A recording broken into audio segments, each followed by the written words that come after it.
Buenos días, buenos días, buenos días. Estar aquí ya hay razón suficiente para decir buenos días. ¿De acuerdo? Muchos hoy no se levantaron. Y aunque están vivos, su condición no les permite participar. Así que sintámonos privilegiados de estar en comunidad, juntos, elevando oraciones, juntos, cantando al Señor. Solamente cuando se pierden esos privilegios se da cuenta uno del privilegio que disfrutaba, ¿sí? Cuando ya hay dificultades para participar hasta en un culto, hasta colocarse de pie en un culto, se da uno cuenta de los privilegios que Dios le había dado. Hemos leído nosotros el capítulo 2, desde el 1 hasta el 7 del libro de Apocalipsis. Y allí se dice, allí se nos muestra que el Señor está haciendo un diagnóstico, una revisión de una iglesia que se conoce como la iglesia de Éfeso. Hay una carta que figura en nuestra Biblia como escrita a la iglesia de Éfeso. Hay alguna discusión alrededor de eso, no vamos a entrar en esa discusión, pero digamos en general que esa iglesia en alguna medida la conocemos. ¿Por qué la conocemos? Porque ya desde el libro de los Hechos se nos ha mencionado ese contacto que tuvieron algunas personas con la iglesia de Éfeso, cómo se fundó, quiénes habían en general. Y cuando llegamos al capítulo 2 de Apocalipsis, entonces no estamos frente a una total desconocida. Esta iglesia, ¿cierto?, está ubicada en una ciudad muy importante en el Asia Menor, probablemente la tercera ciudad en importancia en esa zona, ¿cierto? Algunos dicen la segunda en el imperio, algunos dicen la tercera. Sí sabemos que era una ciudad donde estaba asentada una iglesia que fue fundamental, digamos así, en el desarrollo del cristianismo, probablemente también una iglesia que hacía grupo con Jerusalén, con Antioquía, como las iglesias baluarte o estandarte en su momento del evangelio. Pablo predicó allá 3 años. Si Pablo predicó allá 3 años, alrededor de 3 años, ¿ustedes qué creen respecto de la formación teológica o la formación doctrinal de la iglesia de Éfeso? Un Pablo que llegó a decir: sed imitadores de mí como yo de Cristo. Esto es, si es que ustedes no alcanzan a percibir lo que es el Dios Todopoderoso y cómo servirle y cómo adorarle, mírenme a mí y vayan aprendiendo de ahí la lección. ¿Qué talla tendría el apóstol Pablo para decir: sed imitadores de mí como yo de Cristo? Alrededor de 3 años estuvo con ellos predicándoles el evangelio. Formación de la mejor. Ustedes recordarán que el mismo Pablo era formado entre los mejores, era formado con Gamaliel desde su época de fariseo, y luego había recibido directamente del Señor revelación respecto de muchas cosas. Y algunos mencionan que el capítulo 1 hasta el capítulo 3 probablemente del libro de Efesios es lo más profundo que cualquier ser humano haya recibido de Dios, y que Pablo, cuando escribió esto, realmente estaba algo así como con su mano totalmente guiada por el Señor. Así que la iglesia de Éfeso no tenía deficiencias en cuanto a su formación doctrinal, no tenía deficiencias en cuanto al ejemplo, porque el ejemplo dado particularmente por Pablo era un ejemplo que vuelvo a decirlo, llegó a tener tal dimensión que él dice: sed imitadores de mí como yo de Cristo. Por allá también anduvo un señor Apolos, un hombre que estaba formado en lo judío, en el tema judío, de una manera tan importante que allí en la misma palabra lo menciona en el libro de los Hechos, que era un hombre muy versado. Incluso algunos han llegado a decir que el libro de Hebreos pudo haber sido escrito por Apolos. Recuerden que el libro de Hebreos no conocemos con certeza quién lo escribió. Alguien arriesga y dice: pudo ser Apolos, por el conocimiento que tenía del Antiguo Testamento. Por allá también estuvo Timoteo. Por allá también estuvo pastoreando Timoteo.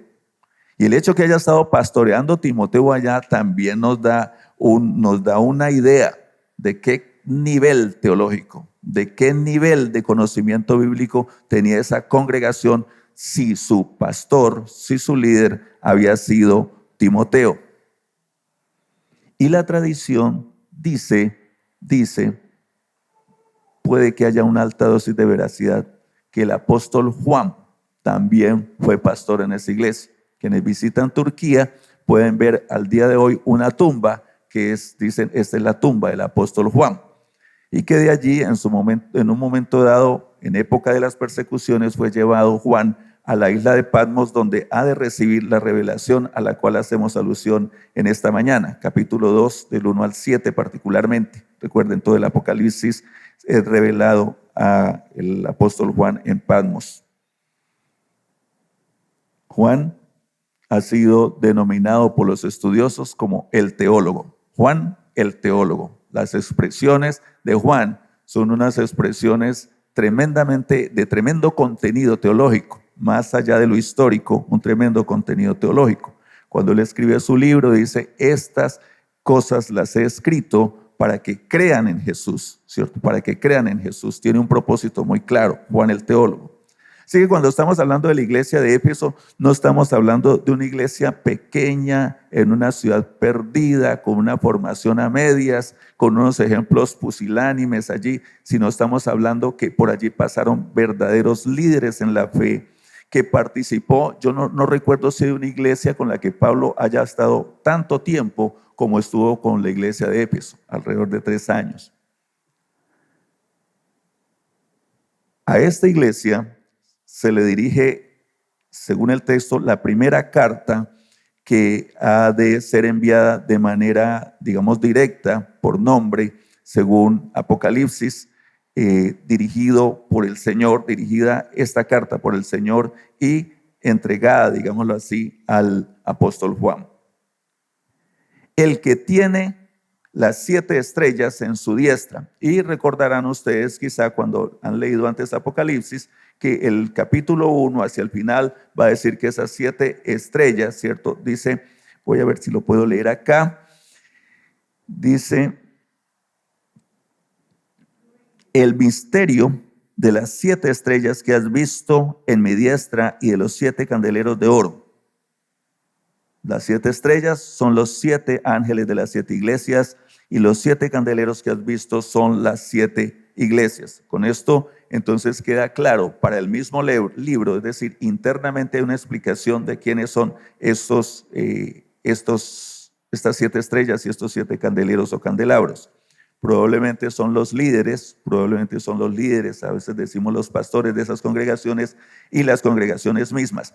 Ellos y ellas están en la mano de Dios, en la persona de Jesús, el que tiene las 7 estrellas en su diestra. Recordemos, el primer capítulo va a mencionar a Jesús como la persona que es el centro de todo el escenario, de toda esta revelación. Recordemos que el Apocalipsis es la revelación del Señor Jesucristo, es decir, vamos a mostrar al Señor Jesucristo y particularmente estos últimos versículos lo van a mostrar de una manera tal que ni el mismo Juan lo distingue, ¿cierto? Si miramos este pasaje capítulo 1, no vamos para allá, pero los invito a que lo hagan, se nota a un Juan que no distingue quién es el que está hablando.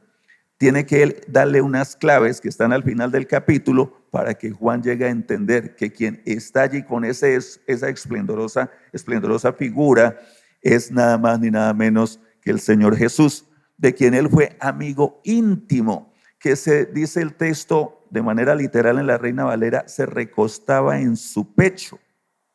Es decir, que estaba tan cerca de Jesús, pero conoció mucho al Jesús humano, pero no ese Hijo de Dios que se ha de manifestar en el capítulo 1, a partir del capítulo 1 del libro de Apocalipsis, y que es, digamos así, presentado en este capítulo 1 como un ser realmente maravilloso. Él tiene las 7 estrellas. Los estudiosos dicen que ese tiene es un tiene tan enfático, que no deja duda respecto de que en Él, en este Jesús, en este Hijo de Dios, hay todo el poder y todo el control, el absoluto control, tanto de esas estrellas, de esas 7 estrellas, como de esos 7 candelabros. Esto debe decirnos a nosotros algo. Dios tiene el control. Dios tiene el absoluto, el total control. Y no hay forma que algo se salga de su mano. Dios tiene el control total. Nada se escapa de su mano. Recordemos que el libro de Apocalipsis se da en el marco de unas persecuciones. Se da en el marco de la agresión más brutal probablemente que ha tenido la iglesia en toda su historia. Y en ese entorno, Él dice, yo tengo el control. Yo tengo el control. Recordemos las persecuciones imperiales, se mencionan 10 persecuciones imperiales. Ya había empezado esa persecución desde el imperio, que no ha de confundirse con la persecución que vino desde el interior del judaísmo para el cristianismo. Esta es una persecución estatal. Él tiene en sus manos tanto a esos líderes y o pastores como a las mismas congregaciones. El que anda en medio de los 7 candeleros de oro. Esto es, se ha entendido como si esos 7 candeleros, en esa concepción hebrea del número 7, de la plenitud, de la totalidad, probablemente entonces está diciendo toda la iglesia está en las manos de Dios y Dios, el Señor, se mueve en medio de toda la iglesia. Y al moverse en medio de toda esa iglesia, se mueve con su poder, pero también tiene el conocimiento pleno, como va a decir el versículo siguiente. Yo conozco tus obras. Yo conozco tus obras. Y quiero rápido desgranar el asunto hasta llegar al punto siguiente. No es yo conozco tu iglesia como la iglesia como ente. Yo conozco tus obras como ente, como la masa. Es que la conoce también como el individuo. Hemos dicho nosotros desde hace rato que las sociedades son la suma de los individuos, ¿cierto? Las sociedades son la suma de los individuos. Pues la iglesia también tiene unas características que es la suma de las características individuales. Cuando dice yo conozco tus obras, entonces no hemos de pensar solamente en el conocer las obras como la masa, como la gran congregación, sino también como el ser individual, como cada uno de nosotros. Y a cada uno de nosotros Él nos tiene en su mano. En tanto que Él tiene, dice que tiene las 7 estrellas, pero que también, cierto, se entiende, tiene en sus manos todo el control sobre los candeleros, esto es, o candelabros, esto es, sobre la misma iglesia. Y entonces, en esa proyección que hacía hace un momentico, en ese enfoque que hacía hace un momentico, Él tiene el control y el conocimiento el control de todos nosotros, de cada uno, y también el conocimiento de cada uno. El salmista ha de decir, no hay dónde esconderme de Dios. Si me metiera a la más grande oscuridad, allá la misma oscuridad brillaría.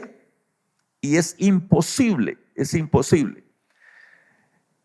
La naturaleza nos da ilustraciones respecto de esto. Hay animales que son capaces de percibir en la plena oscuridad y perciben con una precisión tan grande como por ejemplo algunos topos, como por ejemplo los peces abisales, los peces que están en las profundidades del mar donde no llega rayo de luz. Si en la naturaleza, ¿cierto?, podemos ver esos ejemplos y esos ejemplos y esos animales son hechos por Dios, es evidente que Dios puede ver absolutamente hasta en la más profunda oscuridad física y la más profunda oscuridad de nuestra alma, incluso aquellas cosas que nosotros no conocemos, ¿cierto? Recordarán por allá algunos que en otro ambiente se habla de la ventana de Johari, lo que otros conocen de mí y yo no conozco, lo que yo conozco de mí mismo, lo que yo conozco de mí y otros no conocen, y lo que ni yo mismo conozco de respecto de mí mismo. Pero Dios conoce esas 4 áreas de esa ventana de Johari. Hasta aquellas cosas que yo no conozco de mí mismo son perfectamente conocidas para Dios. Yo conozco tus obras y empieza a hacer una relación preciosa respecto de esta iglesia. ¿Qué conoce? El arduo trabajo, conoce la paciencia, conoce que no puede soportar a los malos, sabe el Señor que esta iglesia ha probado a los que dicen ser apóstoles y al probarlos han resultado que no lo son, y ahí mismo ha dicho, ustedes son mentirosos. O sea, un carácter de iglesia, un carácter, ¿sí? Y es que tenían, si hemos de recordar, que la iglesia de Éfeso estuvieron maestros y pastores como Apolos, conocedor como pocos del Antiguo Testamento. Como Pablo, conocedor como pocos del Antiguo Testamento y de la revelación nueva, la nuevo testamentaria. Estuvo Aquila y Priscila también dando vueltas por allá. Y estuvo Timoteo como maestro, lo mencioné ya, y estuvo Juan probablemente también. Era una iglesia con una formación teológica bárbara, impresionante. Y dice que además tenía un gran carácter para llegar a decir, esto no es. Además había sufrido y ha tenido paciencia en medio de esa adversidad. Has trabajado arduamente por amor de mi nombre y no has desmayado. Llegar hasta allí, ¿cierto? Llegar hasta allí nos dice qué calidad de iglesia, qué hoja de vida, qué maravilla. Pocas iglesias podrían seguramente presentar un currículum de esa dimensión. Terminemos allí y nos vamos. Maravillosa iglesia. Resulta que no. Ese que conoce, este Dios Todopoderoso que conoce tus obras, después de hacer una relación tan preciosa de lo que hace esa iglesia, dice, pero tengo contra ti que has dejado tu primer amor. Tengo contra ti que has dejado tu primer amor. Alguna interpretación rápida, ligera, llega a pensar que ese primer amor es de enamoramiento. Esto es aquellas sensaciones maravillosas, y algunos dicen esas mariposas en el estómago que surgen cuando se conoce una persona que nos impacta mucho. Entonces conocimos al Señor, nos impactó mucho, nos dio mariposas en el estómago, pero pasaron 1, 2 o 3 años y ya no nos da mariposas en el estómago. Probablemente esa no es la mejor interpretación.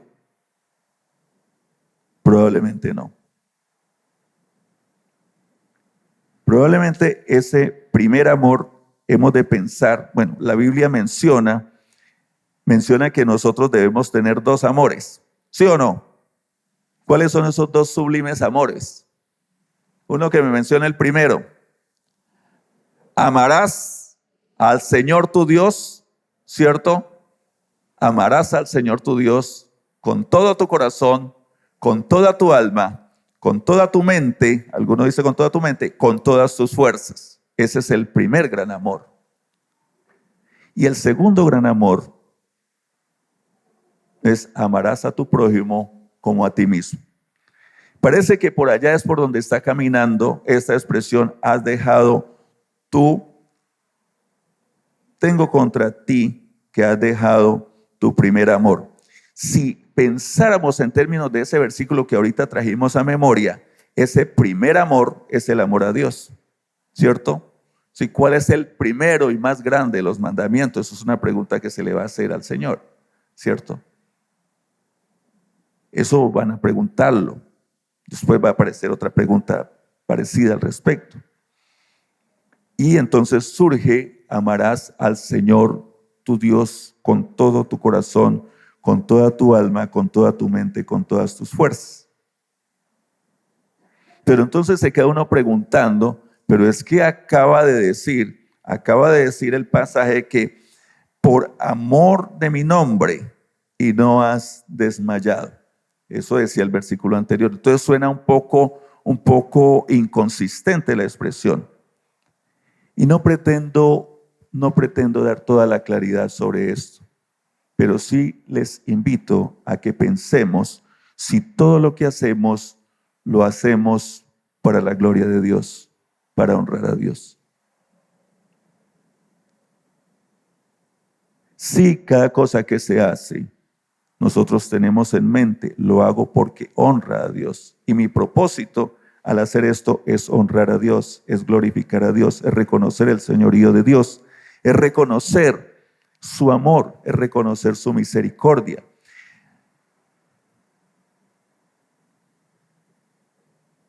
Es simpático que nosotros para una boda, por ejemplo, difícilmente nos presentamos en sandalias, ¿sí o no? Nos invitan a una boda. De hecho, en la Biblia menciona que hubo una boda y llegó uno así como muy mal vestido y lo sacaron allá con tambor destemplado, ¿sí o no?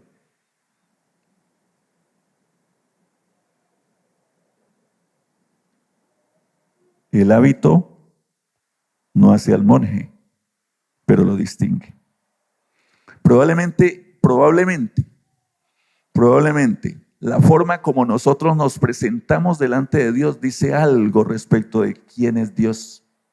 Probablemente dice algo. ¿Saben ustedes que la expectativa respecto de un concierto de música clásica es que la gente no va en sandalias? ¿Sí o no? No va en sandalias, ¿cierto? No es la expectativa. Pero frente a Dios, cualquier cosa vale, cualquier cosa vale. Porque es que Dios, observemos una cosa y quiero devolverme a los últimos versículos del capítulo 1 de Apocalipsis. El Dios grandioso,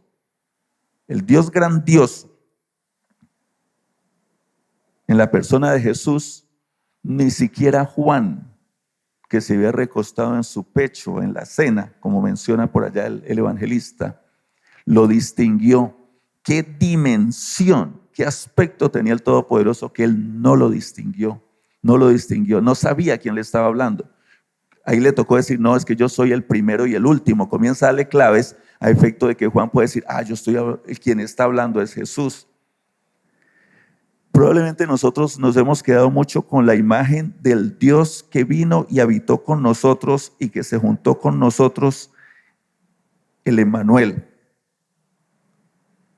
No nos olvidemos que ese que se presentó de manera humilde está a la diestra de Dios Padre y delante de él se doblará toda rodilla, de los que quieren y de los que no quieren, de los que quieren y de los que no quieren.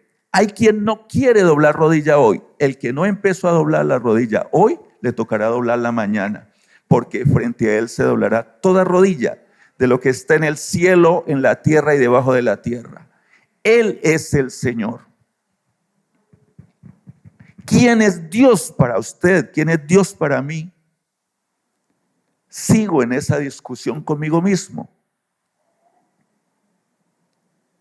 ¿De qué tamaño es mi Dios y qué respeto me merece ese Dios?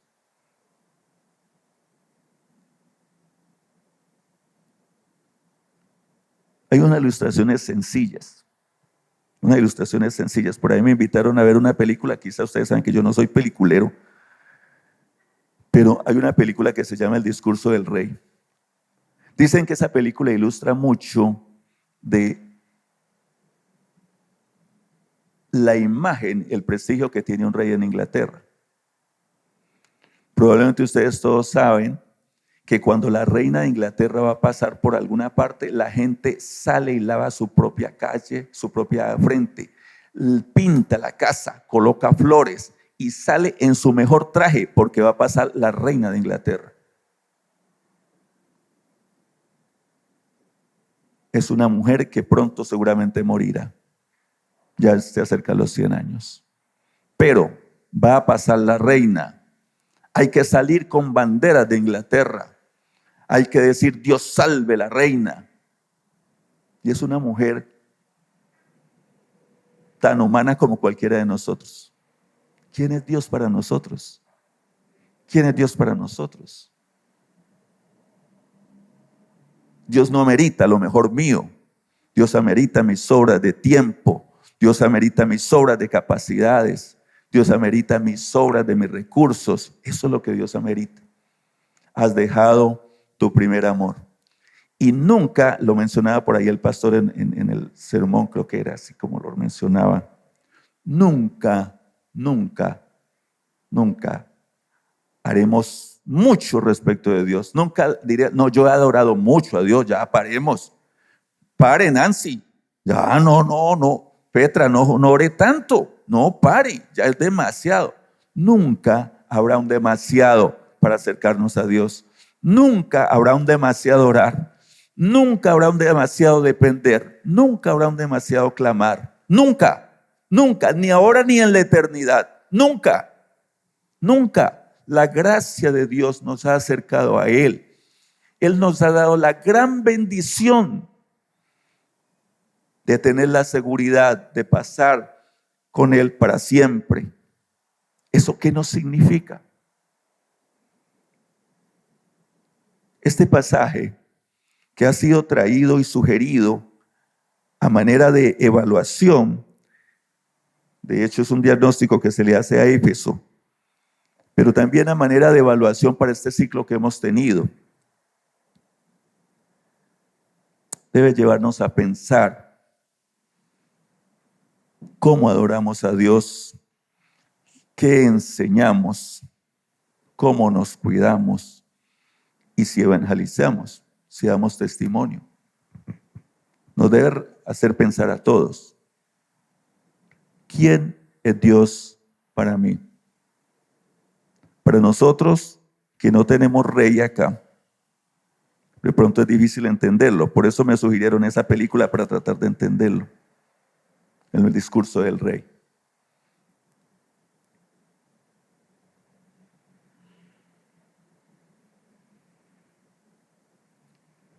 Ustedes y Gerardo, ¿están seguros que Dios está aquí? Nosotros sabemos que Él llena el universo entero y que no hay forma de sacarlo ni del infierno. En toda parte está. ¿Ustedes están seguros que Dios está aquí? ¿Cuál es nuestra actitud frente a ese amén? Porque lo sabemos, lo hemos conocido, nos lo ha enseñado el pastor 1000 veces. Dios está aquí tanto en el lugar como en nuestros corazones. ¿Cuál es esa actitud frente a ese Dios todopoderoso? Cuando yo hago esa pregunta a este auditorio, me la estoy haciendo a mí mismo. Y la pregunta la he hecho varias veces a mí mismo. ¿Quién es Dios para mí? ¿Cómo adorar a un Dios que no conozco? Porque no le busco. Aunque está expuesto en la palabra. Está expuesto. Él se mostró a nosotros. Y puesto que nosotros no pudimos ver a Jesús en los evangelios, se nos dibuja, se nos dice bastante de quién es Jesús. El que me ha visto a mí, ha visto al Padre, ha dicho el Señor Jesús. ¿Cómo adorar al que no conocemos?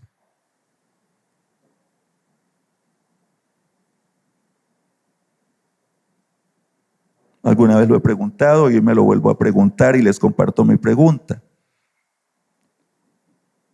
Si Dios se sentara en una de nuestras bancas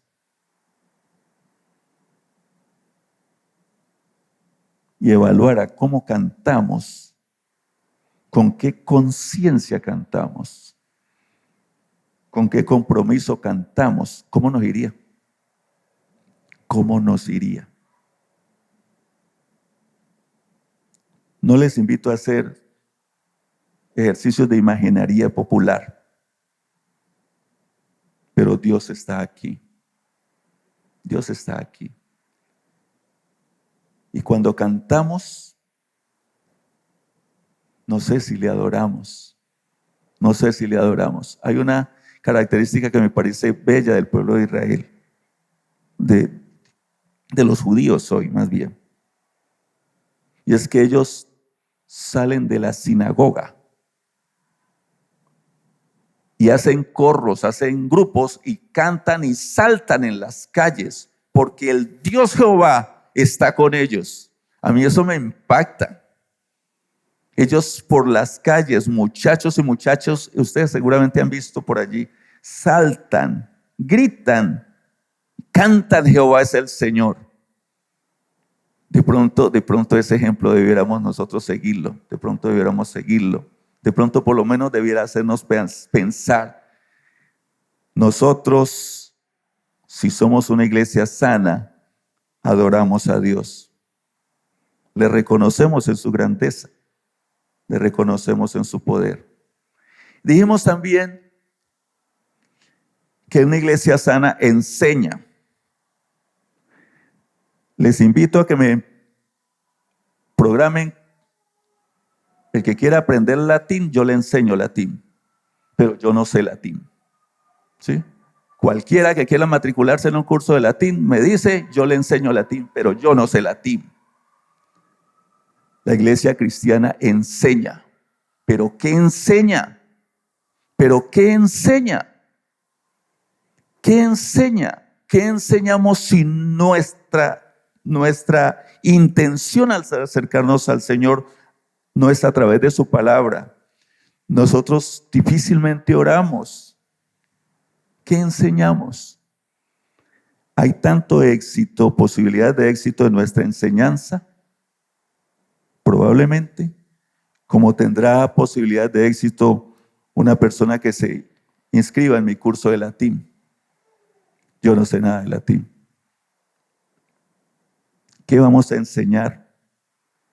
¿Qué compromiso tenemos nosotros con la palabra para poder enseñar?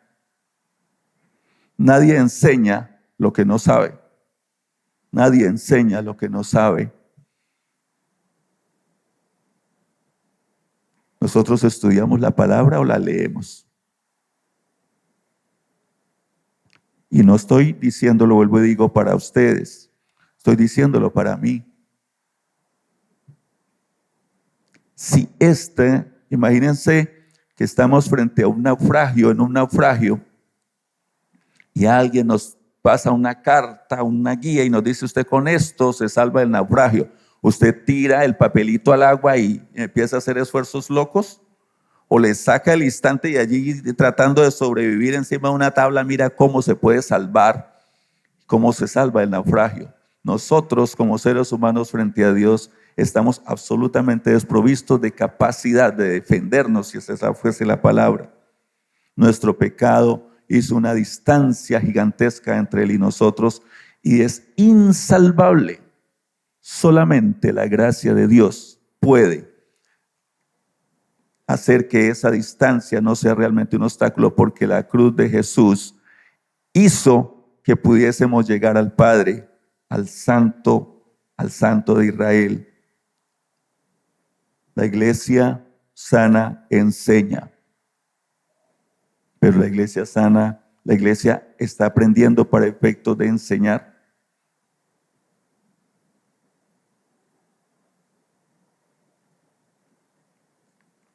La iglesia sana cuida. Y particularmente estábamos haciendo alusión de la misma hermandad. Estábamos haciendo alusión de la misma comunidad.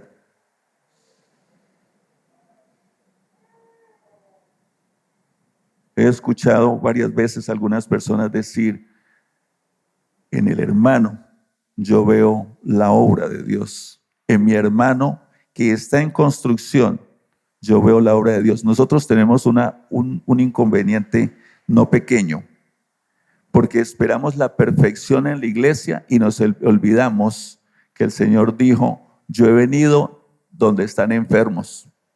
Yo he venido a rescatar lo que se había perdido.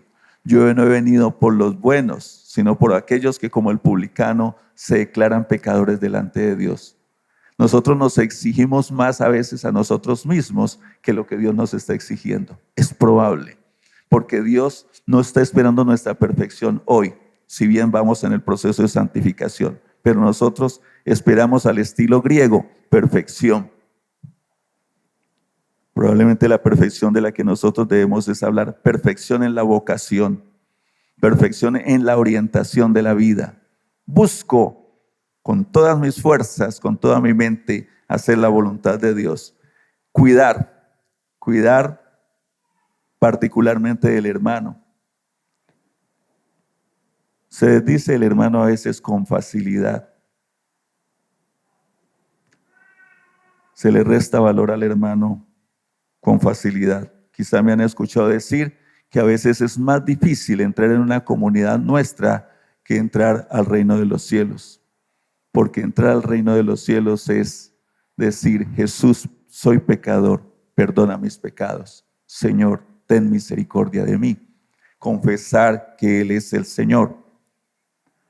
Cuidar, vuelvo y digo, más que la evaluación de masa, de grupo, es la evaluación individual. La evaluación individual. Cuidamos del hermano. Hay muchos, y el pastor en su momento expresó varias formas de cuidar. Pero rápido andando, cuidar del hermano. Pasó a la historia Caín, que dijo: ¿soy acaso yo guarda de mi hermano? Y un Caín que dice: ¿soy acaso yo guarda de mi hermano?, ha de recibir el máximo cuidado de Dios. Ese es el capítulo, ¿me acuerdan? Creo que es 4 de Génesis, ¿sí? El máximo cuidado de Dios. Cuando uno mira ese capítulo, esa primera parte, Dios se centra en Caín y no en Abel. Dios se centra en Caín y no en Abel. Es por lo menos paradójico. Si Abel era el bueno, ¿cierto? ¿Por qué no? Dios va por la oveja perdida. Dios va por la oveja perdida. Y eso es lo que dice el Evangelio. Yo dejo estos 99, las dejo en estado de seguro y voy por la perdida. A nosotros nos cuesta trabajo ir por la perdida y nos quedamos chévere con las 99 que están a salvo. Eso es nuestra actitud más corriente. Y digo nuestra porque es mía también. Pero creo que la invitación del pasaje cuando dice: has dejado tu primer amor, está asociado con esto. Segundo mandamiento: amarás a tu prójimo como a ti mismo. Tendría que ser un loco, ¿cierto? Y de hecho, cuando se evalúa el estado psiquiátrico de una persona, se mira cuánto daño se hace a sí mismo, porque lo normal es que una persona se cuide a sí mismo. Y decíamos también que una iglesia sana evangeliza. Les mencioné hace un momentico al apóstol Pablo, que llega y dice: sed imitadores de mí, como yo de Cristo. ¿Quién era Pablo entonces? ¿Cierto?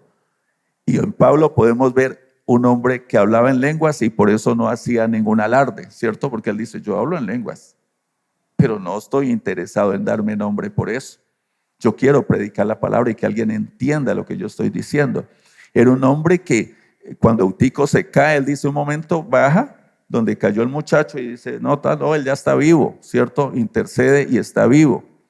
Es un hombre que cuando le dicen, mire, Agabo está diciendo, el profeta Agabo está diciendo que al dueño de este cinto lo van a tratar re mal en este camino que viene. Pablo, no arranque en ese camino. Y Pablo, ¿qué dice? Ustedes, ¿por qué me acobardan? ¿Por qué me debilitan? Si yo por esta causa no solamente estoy dispuesto a que me azoten, sino incluso a dar la vida. Ese es el ejemplo paulino. Pablo dice en algún momento dado: yo ya estoy para ser sacrificado. Y lo dice como con esa tranquilidad, ¿cierto? Lo escribe así como con esa tranquilidad. Yo ya estoy para irme. Ese es el Pablo que dice: sed imitadores de mí como yo de Cristo. Y su evangelio, él dice, es un evangelio que fue presentado con poder, con poder. No es un evangelio del temor, del miedo. Cuando leo aquellos documentos que nos han dejado abajo en el salón social, pienso cómo reaccionará Gerardo Lejalde frente a estas circunstancias que nos muestran esos documentos cuando en Afganistán, en China, en la misma Arabia Saudita, y la lista es larga, los cristianos son perseguidos. ¿Cómo reaccionaré? Pero Pablo dice: yo no solamente estoy dispuesto a ser azotado por esta causa, sino que esta causa, si significa la muerte, estoy dispuesto a ella. Y de hecho, lo que conocemos es que va a morir en manos digamos así, del imperio de Nerón. Entonces el Pablo que estamos mencionando no es el Pablo de la palabrería, es el Pablo del ejemplo. En Pablo tenemos un hombre que da ejemplo de lo que Dios ha hecho en él y de su compromiso. Ustedes recuerdan esa ese desafiante, esa desafiante expresión que aparece respecto de Pablo muy temprano. Sigue y le dice, no, porque es necesario que él conozca cuánto le es necesario sufrir por esta causa. Nosotros los cristianos decimos, no, yo quiero entrar al evangelio y vivir el evangelio para pasarla bien, para vivir rico. Pero a Pablo se le dice, es necesario que sepa cuánto debe sufrir por esta causa. Ese hombre, el que se considera el más importante evangelista del siglo I, con estas características pudo decir, sed imitadores de mí como yo de Cristo. El desafío para nosotros hoy en esto es, en tanto no sea posible, mostrar que Jesús es el Salvador. Este pasaje, ¿cierto? Avanza un poquito y dice, si usted dice, miren de dónde han caído. Es decir, ustedes estaban en este nivel, pero ustedes han caído. Ustedes estaban en este nivel.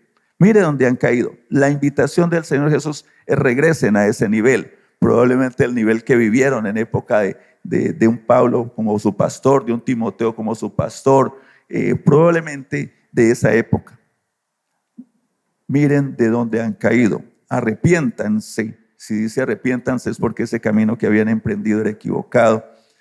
Y si ustedes no lo hacen, si no hacen esas primeras obras, pronto vendré, dice, primeras obras, pues si no, vendré pronto a ti y quitaré tu candelero de su lugar si no te hubieres arrepentido. Y hasta allí voy a llegar. Esto es, si no regresa a esa pasión, y aquí creo que esa palabra tiene una connotación especial, a esa pasión de servicio al Señor, y se hacen las tareas porque es nuestra costumbre. Venir el domingo al culto es nuestra costumbre. Cantar coros es nuestra costumbre. Hacer una oración o dos es nuestra costumbre. Si no hay esa pasión de servir al Señor, si no hay esa pasión de servir a Dios, es muy probable que el epílogo sea así. Quitaré candelero de tu lugar y dejarás de ser la luz que ilumina al mundo en el entorno que te he colocado. De hecho, si hoy ustedes miran, Éfeso, la ciudad, está en ruinas.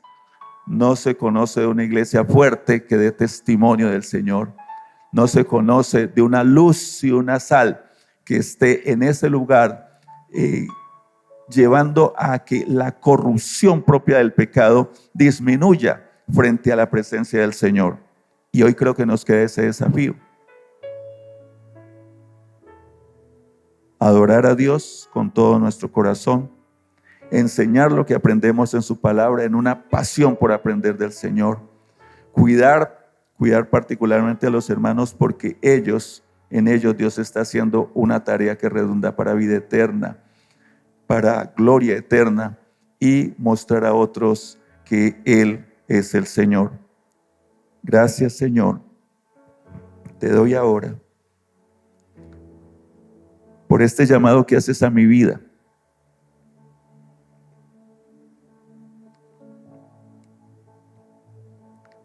Ayúdanos a nosotros todos como congregación y como persona a presentarnos delante de ti, Señor, para que tú evalúes nuestra vida. Probablemente el resultado no será como esa primera parte que se presenta de la iglesia de Éfeso. Probablemente va a estar más defectuosa, va a estar defectuosa. Con todo, Señor, hoy como el publicano, Señor, nos acercamos a ti diciéndote, sé propicio a nosotros que somos pecadores, Señor. Gracias por la salvación que nos has dado en Jesús. Pero ayúdanos, Señor, para que este compromiso, en lugar de declinar, Señor, se fortalezca en la medida que pasan los días. Tanto más, Señor, que cada vez se acerca más nuestra redención plena, Señor. Dios mío, esta iglesia te necesita, Señor. Yo te necesito, Padre Celestial. Necesito conocer más de ti, Señor. Necesito ser reverente delante del Todopoderoso. Necesito acercarme a ti en toda humillación, Señor. Y probablemente toda esta iglesia, toda esta congregación lo necesita, Señor. Nunca haremos demasiado por ti, Señor. Gracias por la oportunidad que nos das de enfrentarnos a este pasaje. Un pasaje que menciona cosas buenas de la historia, pasada y aún presente. Pero subraya, Señor, parece que en medio de toda la actividad, tú no eres el rector. Tú no ocupas el primer lugar de la vida de iglesia y de la vida de la persona. Ayúdanos, Señor. Nos presentamos ante ti con esa incapacidad e impotencia. Pero pedimos a ti que fortalezcas nuestras manos para bien. Gracias por esta congregación que tú la has hecho permanecer en medio de los vaivenes por casi 100 años, Señor. Señor, concédenos la bendición de permanecer como luz y como sal en el entorno que nos movemos. Que tu nombre sea glorificado para siempre, Señor. Oramos en el nombre de Jesús. Amén.